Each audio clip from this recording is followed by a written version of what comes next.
नई सरकार ने बिहार में उद्योग लगाने के लिए एक्शन प्लान पर काम शुरू कर दिया है। केंद्र और राज्य सरकार दोनों ने इसको लेकर बड़ी पहल की है। पहले आप इस रिपोर्ट को देखिए।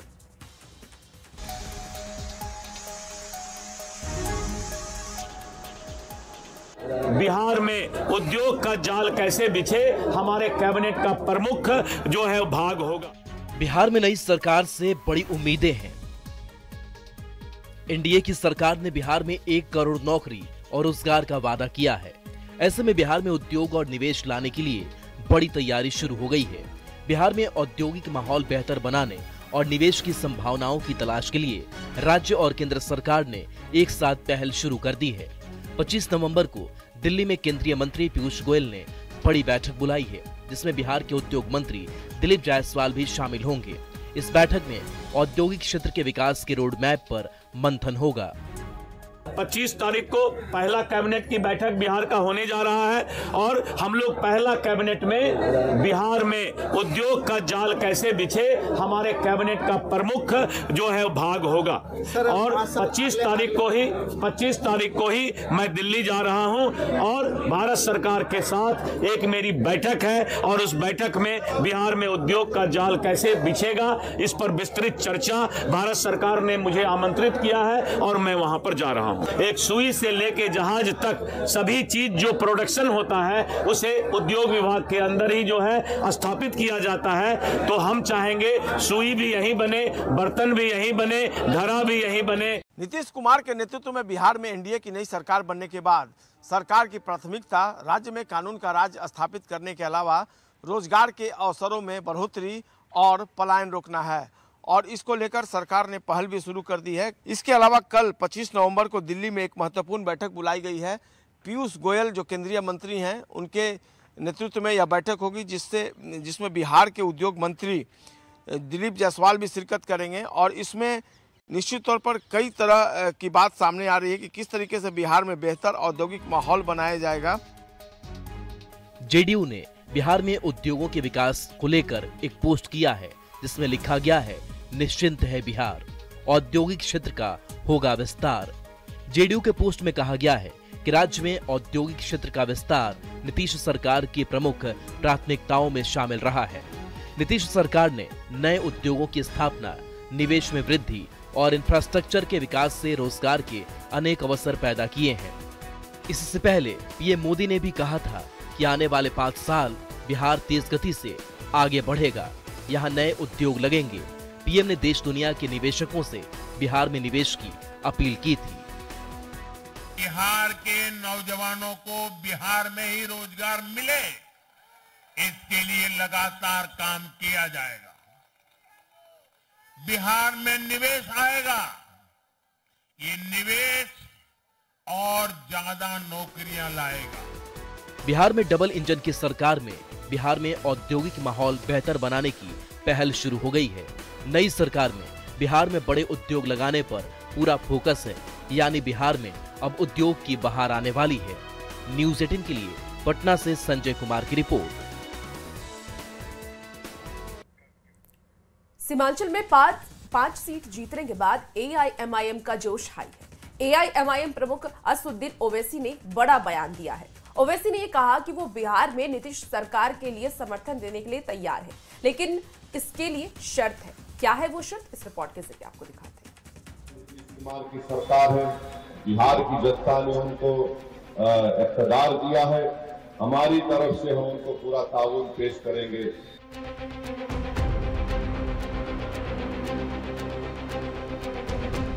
विधानसभा चुनाव के सियासी रण में कभी सीएम नीतीश को खूब सुनाने वाले, एनडीए पर करारा वार करने वाले असदुद्दीन ओवैसी के सुर बदल गए हैं। एआईएमआईएम चीफ ने अब नीतीश कुमार सरकार को समर्थन देने की बात कही है, लेकिन उन्होंने ये भी शर्त रखी है कि सीमांचल के लोगों को उनका हक मिले। ओवैसी ने अमौर में एक जनसभा को संबोधित करते हुए कहा कि अब सीमांचल में हालात सुधरना चाहिए। नीतीश कुमार की सरकार है, बिहार की जनता ने उनको इख्तियार दिया है, हमारी तरफ से हम उनको पूरा ताउन पेश करेंगे, बशर्ते कि वो सीमांचल की जनता से इंसाफ करें, यहाँ पर फिरका परस्ती को बढ़ने ना दें और इंसाफ अगर जब बात मजलिस करती है तो सिर्फ मुसलमानों से नहीं बल्कि सीमांचल की सरजमीन पर हमारे हिंदू भाई भी रहते हैं, दलित भाई भी रहते हैं, आदिवासी भी रहते हैं। इन तमाम से इंसाफ की लड़ाई मजलिस लड़ रही है। AIMIM के प्रमुख असदुद्दीन ओवैसी के बयान से बिहार में सियासी पारा चढ़ गया है। ओवैसी के बयान पर एक तरफ जहां JDU बहुत कुछ खुलकर नहीं बोल रहा, सिर्फ इतना कह रहा कि हमने सीमांचल की तस्वीर बदली है, तो दूसरी तरफ बीजेपी खुलकर यह कह रही है कि ओवैसी की जरूरत हमें नहीं है। तो RJD और कांग्रेस ने कहा यह साफ हो गया है कि ओवैसी बीजेपी की बी टीम है। अब इस संबंध में देखिए, हमको निर्णय लेने का अधिकार नहीं है, लेकिन सीमांचल के विकास को उन्होंने शर्त रखा, तो मैंने यह जरूर कहा है कि तस्वीर हमने बदल दी है, तकदीर भी हम बदल देंगे। मोहम्मद ओवैसी साहब ने यह कहकर अपनी ओछी मानसिकता का परिचय दिया है कि यदि मुसलमानों का साथ दें, सीमांचल का विकास करें, तो उनका समर्थन कर सकते हैं। ओवैसी जी, आपको मालूम होना चाहिए कि माननीय मुख्यमंत्री नीतीश कुमार जी की नजर में हिंदू, मुस्लिम, सिख, ईसाई सब एक समान है। ओवैसी साहब जब से बिहार में कदम रखे हैं चुनाव लड़ने के लिए, तब से धीरे धीरे एक धर्म विशेष, समुदाय विशेष की राजनीति में आभा और संख्या दोनों घटवाने का काम कर रहे हैं। क्योंकि वो किनके पार्टनर हैं ये बात बताने की जरूरत नहीं है, सर्वविदित है। देखिए, एनडीए का बिहार में जो ठगबंधन बना है उसके एक पार्ट ओवैसी जी भी हैं, और हम लोग तो शुरू से यह बात कहते रहे हैं कि ओवैसी जी भारतीय जनता पार्टी की बी टीम के रूप में पूरे देश में काम कर रहे हैं। बिहार में शर्तों के साथ ओवैसी नीतीश को समर्थन देने के लिए तैयार हैं। विधानसभा चुनावों में सीमांचल की 24 सीटों में से 14 सीटें एनडीए ने जीती। इसके बावजूद ओवैसी की पार्टी AIMIM ने अपनी पकड़ बनाए रखी और 5 सीटें अपने नाम की। ओवैसी की पार्टी ने चुनाव से पहले महागठबंधन में भी शामिल होने के लिए पहल की थी, लेकिन बात नहीं बन पाई थी। अब सीएम नीतीश को शर्त के साथ समर्थन देने की बात कहकर ओवैसी ने बिहार की सियासत को गरमा दिया है। न्यूज़ 18 के लिए पटना से अमित कुमार के साथ ब्यूरो रिपोर्ट।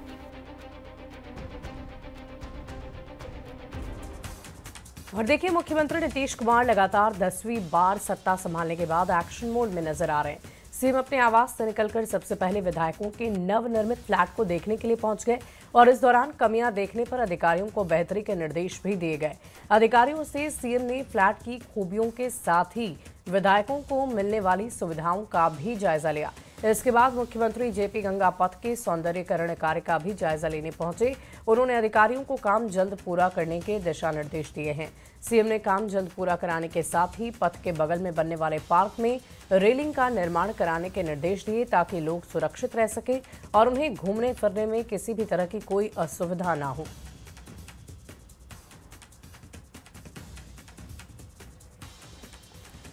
और डिप्टी सीएम सम्राट चौधरी ने मुंगेर के तारापुर में भव्य रोड शो किया।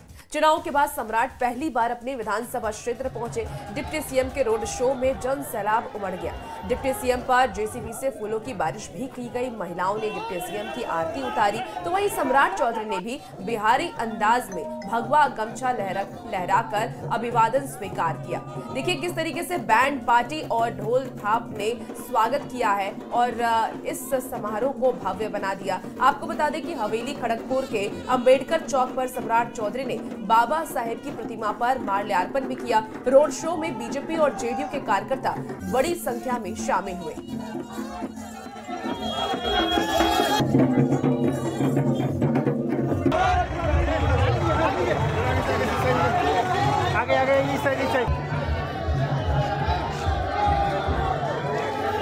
तस्वीर दिखा रहे हैं जहां देखिए सम्राट चौधरी तारापुर पहुंचे। वहीं सीवान सदर से नवनिर्वाचित विधायक और स्वास्थ्य मंत्री मंडल पांडे सरकार गठन के बाद पहली बार सीवान पहुंचे हैं। जिले में उनका जोरदार स्वागत हुआ। जनता ने उन्हें स्पष्ट संदेश दिया है, बिहार को विकास चाहिए और बिहार को आत्मनिर्भर बनाना ही उनकी पहली प्राथमिकता होगी। बिहार की जनता से जिस विकास का वायदा किया है, युवाओं से जो बेहतर शिक्षा और रोजगार का वायदा किया है और सभी लोगों से समाज के विभिन्न क्षेत्रों में विभिन्न कार्य करने वाले लोगों सहित बिहार के प्रति व्यक्ति के औसत आय को बढ़ाने का जो संकल्प लिया है, उस संकल्प को हमारी सरकार आदरणीय नीतीश कुमार जी के नेतृत्व में पूरा करेगी। और आज मंत्री परिषद में नया दायित्व मिलने के बाद पहली बार अपने गृह जिला में आया हूं, अपने गृह विधानसभा में आया हूं, जहां से मुझे जनता ने निर्वाचित किया। देखिए, पदभार संभालने के बाद मंत्री श्रवण कुमार विभाग का जिम्मा उन्होंने संभाल लिया है और 12:30 बजे परिवहन विभाग का उन्होंने जिम्मा संभाला। देखिए, 3 बजे ग्रामीण विकास संभालेंगे सम्राट चौधरी भी संभाल सकते हैं पदभार, गृह मंत्री का जिम्मा संभाल सकते हैं सम्राट चौधरी, और नितिन नवीन भी संभालेंगे पथ निर्माण विभाग। तो जिन जिन विधायकों को जो मंत्रालय दिया गया है, जो मंत्री बनाए गए हैं, वो आज अपना पदभार संभालेंगे। और श्रवण कुमार की बात कर ले तो वो अपना पदभार संभालने वाले हैं 12:30 बजे, परिवहन विभाग का वो जिम्मा संभालेंगे। 3 बजे ग्रामीण विकास का जिम्मा संभालेंगे। सम्राट चौधरी को गृह मंत्रालय दिया गया है, वो भी आज पदभार संभाल सकते हैं। इसके साथ ही नितिन नवीन, जिनको पथ निर्माण का विभाग दिया गया है, वो भी आज अपना जिम्मा संभालेंगे। और देखिए, बिहार में भ्रष्ट धन कुबेरों पर शिकंजा कसता जा रहा है। निगरानी की टीम ने औरंगाबाद के उत्पाद अधीक्षक के 3 ठिकानों पर एक साथ धावा बोल दिया है। छापेमारी में उत्पाद अधीक्षक अनिल कुमार आजाद की अकूत संपत्ति का खुलासा किया गया है। इस रिपोर्ट को देखिए।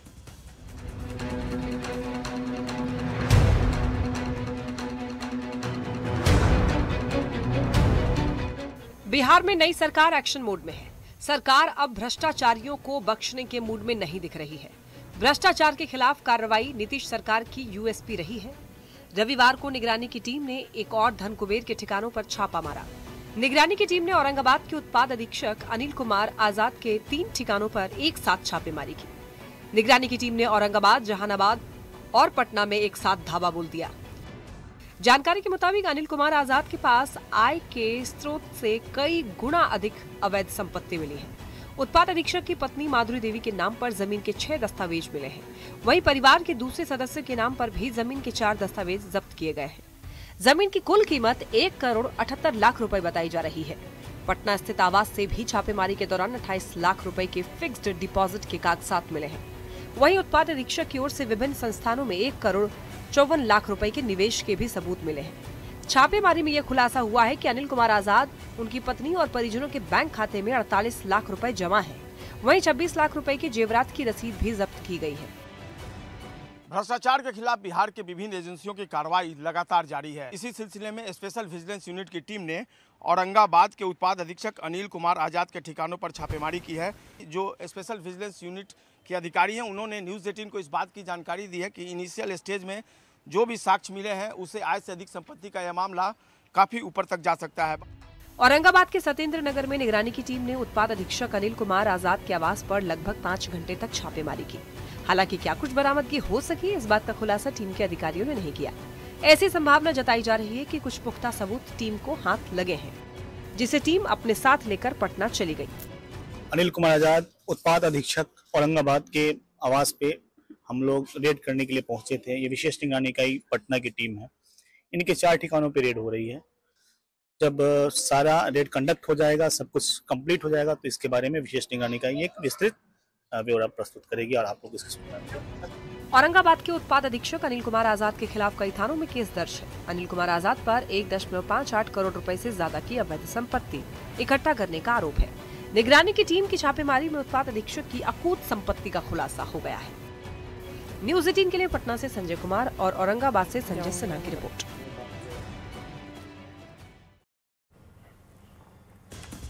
देखिए, बंगाल में एसआईआर की प्रक्रिया शुरू होने के बाद सीमांचल में हलचल काफी तेज हो गई है। कटिहार से कभी बंगाल के मालदा, रायगंज और सिलीगुड़ी शिफ्ट हुए लोग अब पुराने दस्तावेज जुटाने में लगे हुए हैं। ये लोग बिहार स्थित वार्ड प्रतिनिधियों से संपर्क कर प्रमाण पत्र मंगवा रहे हैं। नगर निगम वार्ड पार्षद भी दस्तावेजों की पुष्टि कर सहयोग कर रहा है। बंगाल में एसआईआर को लेकर सीमांचल में हलचल मचा हुआ है। दरअसल सीमांचल के ये जिला कटिहार बंगाल से सटा हुआ और बड़ी संख्या में बंगाली समुदाय के लोग कटिहार से बंगाल गए हैं। अब कई वार्ड कमिश्नर के पास लगातार फोन आ रहा है और जो जरूरी दस्तावेज मांगा जा रहा है। क्या क्या देखिए, उनको परेशानी वही हो रहा है कि उनका नाम जो वहाँ पहले नहीं था, जो बिहार में भी था, कि जिनका नाम पहले है 2002 के लिस्ट में, उनको कोई डॉक्यूमेंट्स नहीं देना, वहाँ पे उनका नाम तो है नहीं, तो उन लोगों को हम लोग 2002 वाला भेज रहे हैं यहाँ से। लेकिन कल एक नया समस्या ये आया जिसके लिए हम लोग एक आवेदन बना रहे हैं हम लोग संघ के तरफ से, कि उन लोगों के सॉफ्टवेयर में कटिहार विधानसभा का 142 ही शो हो रहा है, जबकि 63 हो चुका है हमारे यहाँ। बिहार में जो SIR हुआ और बंगाल में हुआ उसमें एक अंतर हो गया, वहाँ ज़्यादा परेशानी इसलिए हो रही है। यहाँ पर मैट्रिक इंटर का सर्टिफिकेट को भी प्राथमिकता दिया जा रहा था, लेकिन बंगाल में क्या है कि SIR में आपका नाम ऑल ओवर इंडिया में, चाहे बंगाल में 2002 में हुआ हो उसमें अगर नाम है तो वो दिखाइए, या बिहार में 2003 में जो SIR हुआ उसमें अगर आपका नाम है उस सूची में तो वो दिखाइए, वो मस्ट है। इसलिए इतनी परेशानी हो रही है SIR का कॉपी सूची उपलब्ध कराने में। हमको बंगाल से ज़्यादातर फ़ोन आ रहा है कि SIR हो रहा है, मेरा वोटर लिस्ट में 2003 का सूची चाहिए। तो मेरे पास PDF हम बना के रखे हैं, सबसे बात करते हैं और उनको दे देते हैं, और उनको हम समझा भी रहे हैं कि एक ही एजेंडा वोटर लिस्ट में नाम से ही नहीं होगा। हमारे यहाँ भी कटिहार में भी हुआ, बिहार में भी हुआ, उसमें 12 एजेंडा था, और हमारे वार्ड तो कंप्लीट रेलवे क्षेत्र है, सिविल है नहीं। तो वो लोग मैं बोल रहा हूँ क्योंकि रेलवे कर्मचारी लोग हैं, किसी का बच्चा का ट्रांसफ़र हो गया था चला गया, कोई बंगाल चला गया, कोई रायगंज चला गया, हम बोल रहे हैं कि आप लोग अपना PPO में है, PPO में सारा परिवार की सूची रहता है। किस जगह से ज़्यादा फोन आ रहा है? कलकत्ता से, मालदा से, रायगंज से, सिलीगुड़ी से। तो देखिए ये कटिहार के तमाम जो पार्षद है जो बंगाली बहुल इलाके से जुड़े हुए या किसी कारण से लोग बंगाल चले गए, वो लोग अब परेशान हैं, और यहाँ के जो वार्ड कमिश्नर हैं वो लगातार इस परेशानी को दूर कर रहे हैं। सुब्रत, न्यूज़ 18 कटिहार। और प्रधानमंत्री नरेंद्र मोदी स्वदेश यानी कि भारत वापस लौट गए हैं। दक्षिण अफ्रीका दौरे पर से प्रधानमंत्री नरेंद्र मोदी भारत लौट आए हैं। दक्षिण अफ्रीका से भारत लौटे हैं पीएम मोदी, और G20 शिखर सम्मेलन में वो शामिल होने के लिए पहुंचे थे दक्षिण अफ्रीका। आपको बता दें कि जोहान्सबर्ग में था G20 सम्मेलन, तो 3 दिन के दक्षिण अफ्रीका के दौरे पर प्रधानमंत्री नरेंद्र मोदी थे, और अब वो भारत लौट आए हैं, अपने स्वदेश लौट आए हैं। आपको बता दें कि G20 शिखर सम्मेलन में वो शामिल होने के लिए दक्षिण अफ्रीका गए थे।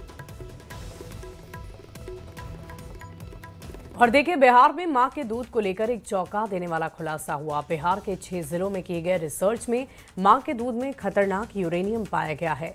भूजल प्रदूषण की वजह से मां का दूध जहर बन गया है। इस रिपोर्ट को आपको दिखाते हैं। नवजात शिशु का सबसे पहला और सबसे अच्छा भोजन मां का दूध माना जाता है। इसमें वो सभी पोषक तत्व और एंटीबॉडी होते हैं जो बच्चे को बीमारी और संक्रमण से बचाते हैं। लेकिन सोचिए, अगर इसी मां के दूध में जहर जैसी कोई चीज मिल जाए तो क्या होगा। बिहार से आई एक स्टडी ने इसी को लेकर चिंता बढ़ा दी है। बिहार के 6 जिले में चौंकाने वाला खुलासा हुआ है। भोजपुर, समस्तीपुर, बेगूसराय, खगड़िया, कटिहार, नालंदा में रिसर्च में सामने आया है कि मां के दूध में यूरेनियम का खतरनाक स्तर है। भूजल प्रदूषण की वजह से मां का दूध जहर बन गया है। महावीर कैंसर अस्पताल और दिल्ली एम्स के डॉक्टरों ने 17 से 35 साल की महिलाओं पर रिसर्च किया। ये रिसर्च अक्टूबर 2021 से जुलाई 2024 तक किया गया। 40 महिलाओं पर किए गए रिसर्च में पता चला कि मां के दूध में यूरेनियम का खतरनाक स्तर है। एम्स के डॉक्टर की माने तो अभी यह साफ नहीं है कि यूरेनियम आखिर आ कहां से रहा है। भूवैज्ञानिक सर्वेक्षण भी इस पर रिसर्च कर रहा है। वहीं इस चौंकाने वाली रिपोर्ट बिहार के स्वास्थ्य मंत्री मंगल पांडे ने भी चिंता जताई है। उन्होंने कहा कि डॉक्टरों से इस पर राय ली जाएगी। तो जैसा चिकित्सकों का सुझाव होता है उसके अनुरूप फिर चिकित्सा होती है। मां का दूध बच्चों के लिए सबसे जरूरी और सुरक्षित आहार माना जाता है, लेकिन बिहार के 6 जिलों में चौंकाने वाले खुलासे के बाद मां का दूध भी बच्चों के लिए असुरक्षित हो गया है। इस रिपोर्ट ने सबको हैरान करके रख दिया है। न्यूज़ 18 के लिए दिल्ली से हिमानी चांदना और सिवान से मृत्युंजय सिंह की रिपोर्ट। और वक्त हो चला